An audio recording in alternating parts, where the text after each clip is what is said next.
مشكلة. يلا يمشي الكورة حتى جول 1-0 اسماعيل الغربي جول. Started the halfway, they began the earlier period, and that's a super strike from Faye Toto. السنغال ب10 لاعبين، الثلاثية من جديد.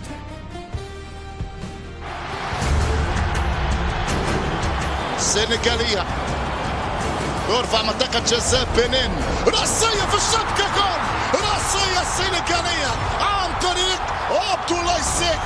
عبدالله Mane drawing us back, Senegal. Goal for Diallo.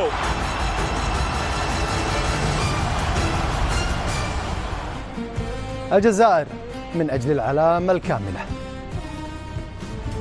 فرصة جزائرية خطيرة تأتي مداوية عين. يوه الله الله الله الله، هذا سحر.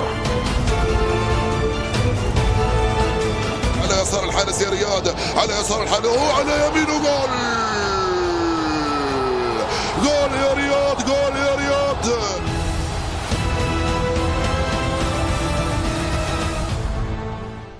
السودان لمواصلة الأحلام.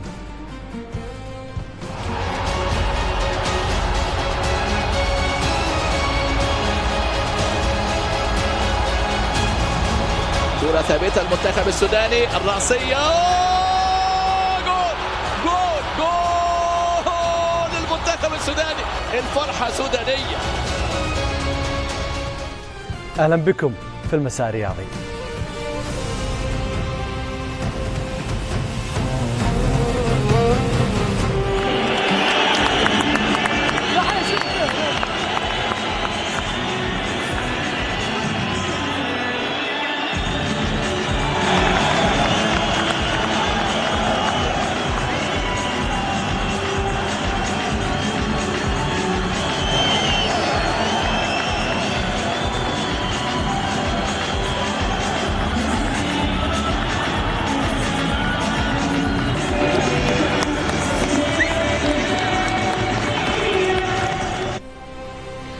أهلا وسهلا بكم مشاهدين بين سبورتس.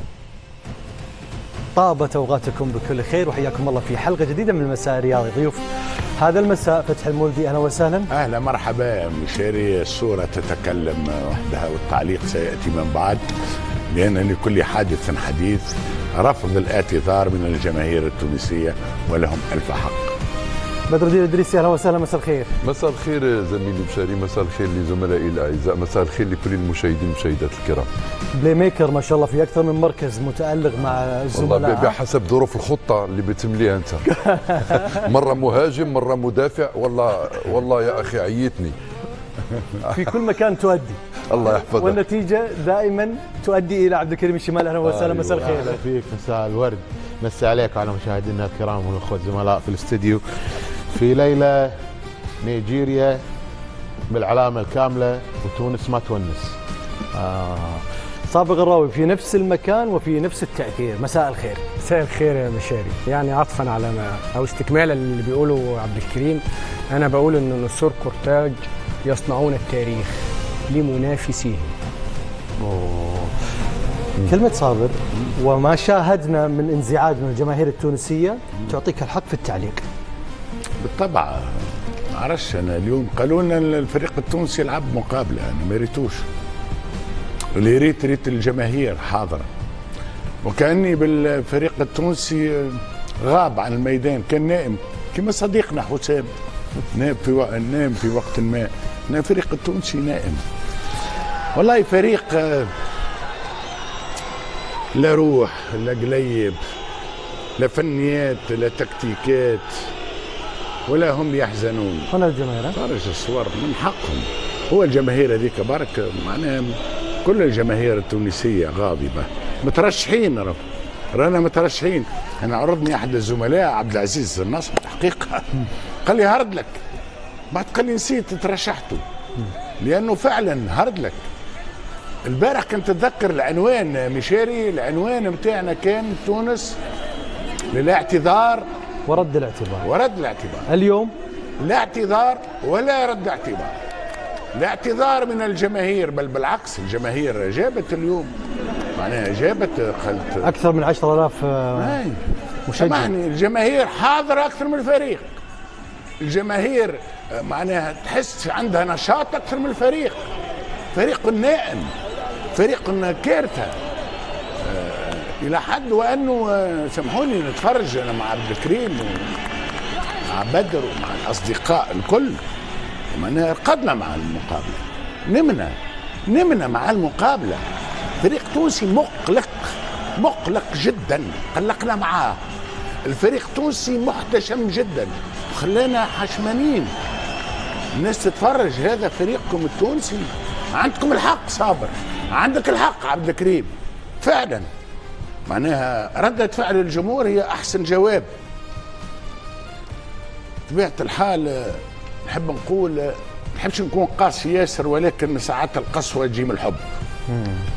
خليني نقول ربي يهديك فينيسيوس جونيور، ربي يهديك رودريكو، ربي يهديك كازيميرو، ربي يهديك أنشيلوتي، ربي يهديك ملعب بيير موروا، ربي يهديكم في برمجة مقابلة ودية بين تونس وفرنسا في ليل.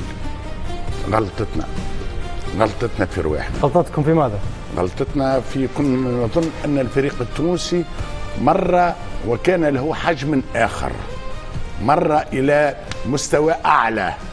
كنا نظن أن الفريق التونسي الآن، وحلم كبير للجماهير التونسية، وأن الفريق التونسي فعلا كل هذا عشان مباراة واحدة مع منتخب طبعا تونس. لأنه كانت مقابلة مثالية، ولكن كانت الاستثناء.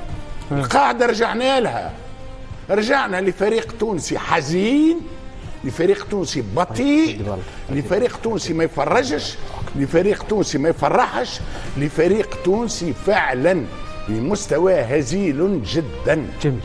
اللي نحب نقوله في الاخير، خليت وقتك للزملاء. احنا كمان توانسه يعني ونحب تونس وعايزين نعلق.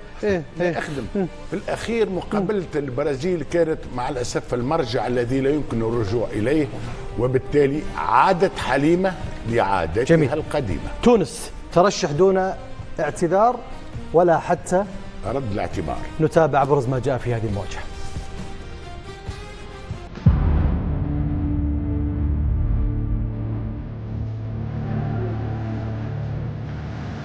انقشعت سحابة الغيوم والشكوك، وعادت الشمس لتشرق على منتخبنا الوطني. إن شاء الله بداية من اليوم لن نترككم يوما، ولن نترككم أيضا هذا المساء.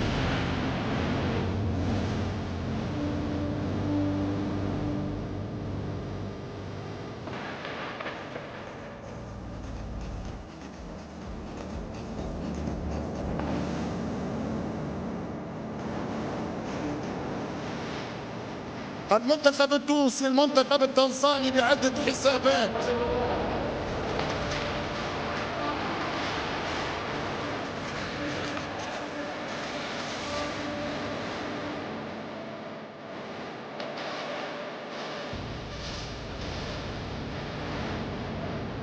تذكر خطير اسماعيل يحط الكورة، مصمت عبقري.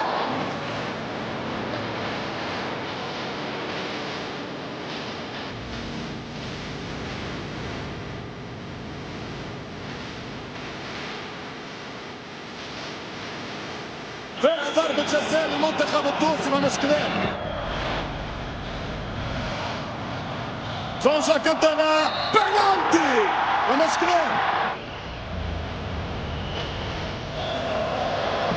Et deuxième but sous les maillots des Aigles de Carthage pour Ismaël Garbi.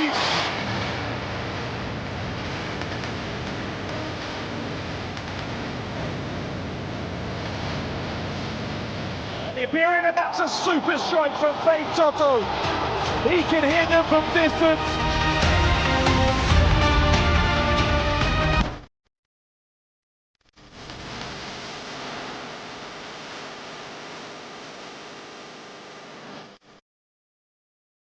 ومتاهل منتخب تونس، الجماهير منزعجة والأداء بعلامة استفهام كبيرة، وكما تفضلت في البداية تونس ما تونس. عبد الكريم، تونس ما تونس.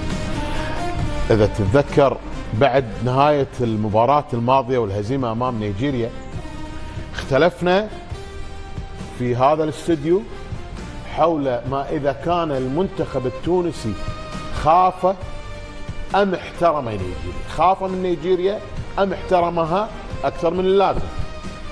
اليوم اعتقد ان الكل يتفق على ان هذا تونس ممل، هذا تونس لا يعني يعطيك اي انطباع بان فريق يريد ان يلعب كره. 90 دقيقة لم نشاهد منها الا شذرات من المنتخب التونسي. كان من الممكن ان يعني انا شخصيا اقول الحمد لله، الحمد لله بان اليوم على الاقل تنزانيا لم تنجح بتسجيل هدف ثاني وتجعل منتخبين عربيين يواجهها البعض ونخسر منتخب ديربي. عربي. نعم. لا قد نخسر منتخب عربي من الدور الثاني. الان الفرصه لا زالت قائمه لتاهل المنتخبات. طيب تسمح لي، انت انتقاد فتحي وانتقادك وكذلك انزعاج الجماهير التونسيه للاداء المثالي، لكن بالاخير تونس تاهلت. تونس متاهله، تاهلت تونس. لا يعني قد يفرض، يعني لماذا القسوه؟ لا، اولا تونس منتخب تونس متأهل من بعد المباراة الماضية، هو ضمن التأهل. طيب هذا أمر منتهي منه. طيب كان يلعب إما على المركز الثاني أو الثالث. يعني القسوة عشان الأداء. الأداء هذا أداء مخيف، هذا واحد. هذه روح يعني ما أبي أقول تخذل، لكنها روح لا تحبط الجماهير، وبالتالي قد تكون التبعات مثل هذه النتائج ليس فقط على الجماهير، حتى على الفريق نفسيا ليس في صالح الفريق. جميل. صابر، ذكرت أن تونس تصنع التاريخ لمنافسيها. صحيح. لهذه الدرجة؟ نعم، وأعني ما أقول وهقول لك ليه. يعني منذ عامين تقريبا في يناير 2024 في النسخة الماضية من أفريقيا، وأنا فاكر التاريخ تقريبا لأنه في ناميبيا طالبوا بأن هو يتعمل عيد قومي عندهم. ليه؟ لأنه كان أول تأهل في تاريخ ناميبيا، كان أول فوز في تاريخ ناميبيا، وأول حاجة يعملها ناميبيا عموما في أفريقيا كان على حساب تونس. تخيل ناميبيا تقابل تونس في أفريقيا، وما أدراك ما تونس وقيمة تونس وتاريخ تونس ولاعبي تونس، وناميبيا تفوز عليها 1-0 في الدقيقة 88 وتتأهل للدور الثاني. رقم تاريخي. النهارده بيتكرر سيناريو أو بسيناريو مشابه، تنزانيا بتصنع التاريخ على حساب منتخب تونس. إذا تونس يصنع التاريخ لمنافسيه وليس لنفسه. فتحي اتكلم على برازيل، والله يسامحك يا فينيسيوس، والله يسامحك يا وهذه رودريجو. لها علاقة فيما ذكرت من استحداث نظام التأهل. أفضل المنتخبات في المركز الثالث في كأس أفريقيا تنزانيا، أو منتخب يتأهل بعد تحقيقه لنقطتين فقط. تاريخ بيكتب تاريخ تنزانيا، تاريخ بيكتبه على حساب تونس زي ما ناميبيا عملتها على حساب تونس. أنا برجع للنقطة بتاعت البرازيل. أنا بقول إنه أهم لاعب في مباراة البرازيل من تونس ما كانش موجود النهارده، وده اللي صنع الفارق، اللي هو الروح. تونس عشان نكون منصفين، تونس ليس منتخب نجوم، لا في محمد صلاح ولا في أشرف حكيمي في الفترات الأخيرة، مش بس في الجيل ده، في الفترات الأخيرة ما عندوش المواهب اللي نقدر نعول عليها ان ده النجم الكبير. لا بتلاقي فيه رياض محرز، أشرف حكيمي، لكن محمد صلاح جميل جدا. إيه؟ لذلك كانت نقطة قوة المنتخب التونسي دايما اللي بنعول عليها اللي هي قوة المجموعة والروح، كانت غايبة تماما النهارده. لذلك اللاعب الأهم في تشكيلة منتخب تونس غابت تماما، لدرجة ان احنا ابتدينا نشوف المنتخب التونسي في اخر دقائق بيضيع الوقت عشان المباراة تنتهي بالتعادل. تخيل امام تنزانيا تونس بيضيع الوقت. جميل. بدر، من اين تبدأ في كل ما تفضل فيه من انزعاج فتحي وعبد الكريم وصابر؟ نترك لك الحديث والتعليق. خلي تركتني في الأخير. وهل تظنني وختامها آتي بكلام غير عسير؟ ذكرتني بالامس ذكرت بعثت مسج لي وليد رقراقي، رد عليك وليد؟ لا، انا اوصيت انه يقفل هاتفه لانه هو يعني كل تركيزه على البطوله. وصل ولا لم يصل؟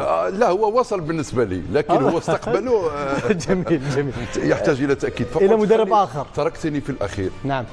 لعلي أكون أخف عسرة من اللي تقال، لكن في واقع الأمر أنا أقول لك بمطلق الأمانة، حلقت قلوبنا وأمالنا طلبا أو رجاء في تحقيق تونس للفوز حتى يغنيها من كل الحسابات الضيقة، لكن لغاية الأسف ما حلقت نسور قرطاج. إذا كانت مباراة البرازيل اللي تكلم عليها زميلي فتحي تمثل مرجع في جودة الأداء، مباراة هذه بتنزانيا مرجع في سوء الأداء، ولغاية الأسف أنه هذا سوء الأداء يجي في آخر مباراة من دور المجموعات، يؤكد على أنه هناك تدرج، لكن تدرج إلى الوراء وليس تدرج إلى الأمام. لا تنسى أنهم تأهلوا.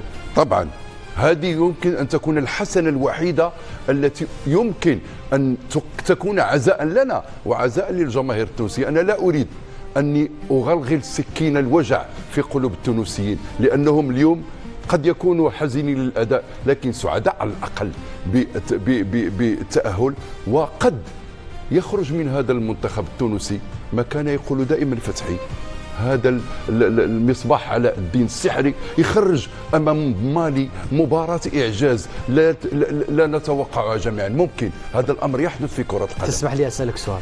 تفضل.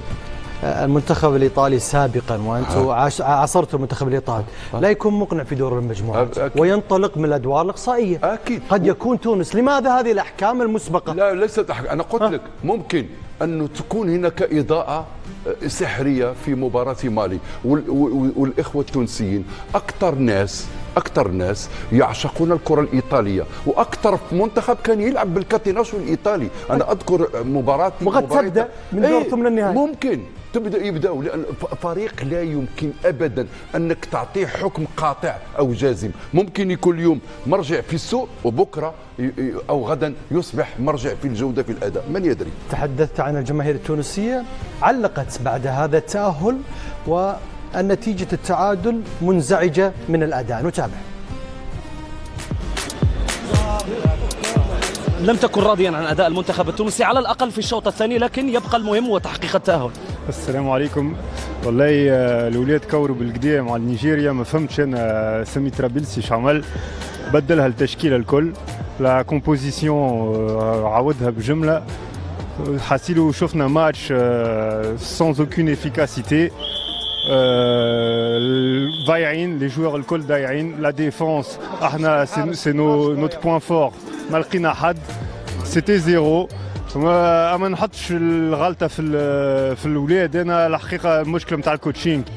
كل شيء مريقل، استادات مريقله، نلعبوا في بلاد محلاها، طقس نتاع كوره، خويا كوروا شويه، هاي الناس الكل ما عادش ايكيبات في افريقيا تحشم، كلها تكور، تنزانيا تكور، جنوب افريقيا، احنا بقينا كان كل عام نفس ديما التكتيك 4-3-2 5-2، كور خويا كور، راك تشوف الجمهور بارتو ما شاء الله، ديما ستاد بلان، توانسه موجودين، قطر، المغرب، كورونا خويا وفرهدونا، بالرسمي رانا تخنقنا خويا، نحبوا نشوفوا كوره. نحن نحب نقول اللي عندنا برشا صعوبات في المجموعات، لكن من بعد كي نلعبوا الدور الثاني نكونوا خير، ديما خير، كما زاد نيجيريا عام 22، كما زاد غانا عام 19، تونس معناها حتى لو كانت خايبه اليوم كما نقولوها بالتونسي تاكل كف وتولي خير، ديما خير، واني متاكد اللي ان شاء الله باش نترشحوا.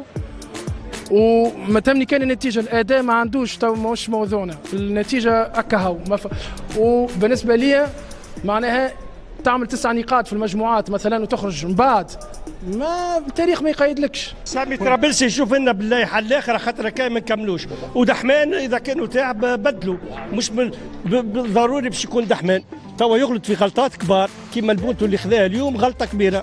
المشكله مش في التشكيله، خوف احنا عندنا الخوف، احنا تونس عندنا الخوف باش نكوروا. بالله العبوا لعبنا سامي ترابلسي من غير خوف، كيما قال عصام الحقيقه الخوف نحيوه، ما نلزمش نخافوا، نلعبوا لعبنا 5-3-2 ليسونسيال، نكونوا نلعبوا لعبنا الممتاز وان شاء الله معناها نكون الواحد.